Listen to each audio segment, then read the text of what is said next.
was little rest for firefighters in Northern Ontario during the long weekend as they continued battling flames on numerous fire lines.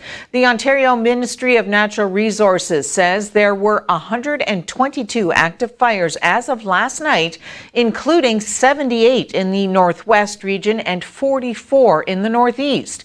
18 fires in the Northeast and 7 in the Northwest were classified as out of control. The largest fire in the Northeast, Parry Sound 33, covers about 113 square kilometers now and remains out of control. Officials say extremely dry fuel conditions remain despite the area receiving about 10 millimeters of rain yesterday. An evacuation order for residents of several communities in the French River area remain in effect, and numerous travel restrictions remain in force. Another large fire, dubbed North Bay 72, about 30 kilometers west of Temiskaming Shores, remains out of control. That blaze began on July 8th and was being held at about 272 square kilometers. The ministry says there have been 918 forest fires so far this year, compared to 354 in 2017. Twin fires north of San Francisco, burning just miles apart, became the largest collective wildfire in state history yesterday. The Mendocino Complex fire has destroyed more than 443 square miles of forest and rural areas. It's still growing. When those big pine trees take off, man, they were huge flames.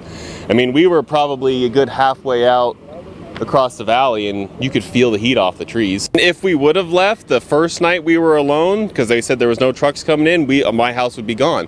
There was embers blowing off the hill, so me, my mom, and my dad were running around putting embers out like crazy. Ontario Premier Doug Ford is expected to roll out the provincial government's Buck a Beer plan when he visits a brewery early today in Picton. The move was one of Ford's promises during the spring election campaign. He has also vowed to expand the sale of beer and wine to corner and box stores in Ontario. A source with knowledge of the plan told the Canadian Press last week that the Progressive Conservative plan will lower the minimum price of a bottle or can of beer to $1 from $1.25 by Labor Day.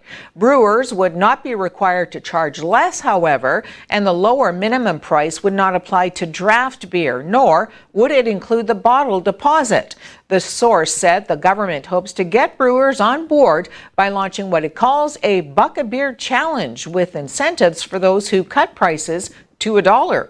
The Tories have said a return to Buck a Beer would see more competition in the beer market without affecting the province's revenues from beer and wine taxes, which government documents show brought in roughly $589 million in 2016-17. The federal government is getting 3 St. Joseph Island communities and 1 institution in Ontario online with new or improved high-speed internet access. Parliamentary Secretary to the Minister of Innovation, Science and Economic Development, David Lametti, and Sioux MP Terry Sheehan announced an investment of $2.74 million in high-speed internet on Friday at the Hilton Beach Community Hall. This investment will help island residents in Beach Beach, Hilton Beach, and Sailors Encampment with the ability to connect with family and friends, do business online, participate in distance education, and take advantage of the digital age. In addition to the $2.74 million invested under the Connect to Innovate program, Bell Canada is contributing $912,000. New backbone capacity should provide users with access to speeds well above 5 megabits per second. So far, the Government of Canada has invested $63.78 million to bring high-speed internet to Ontario's rural and remote communities.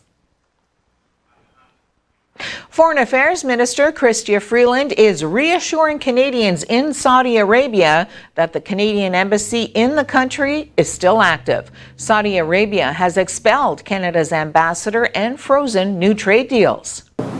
Saudi Arabia intends to go forward with the relationship.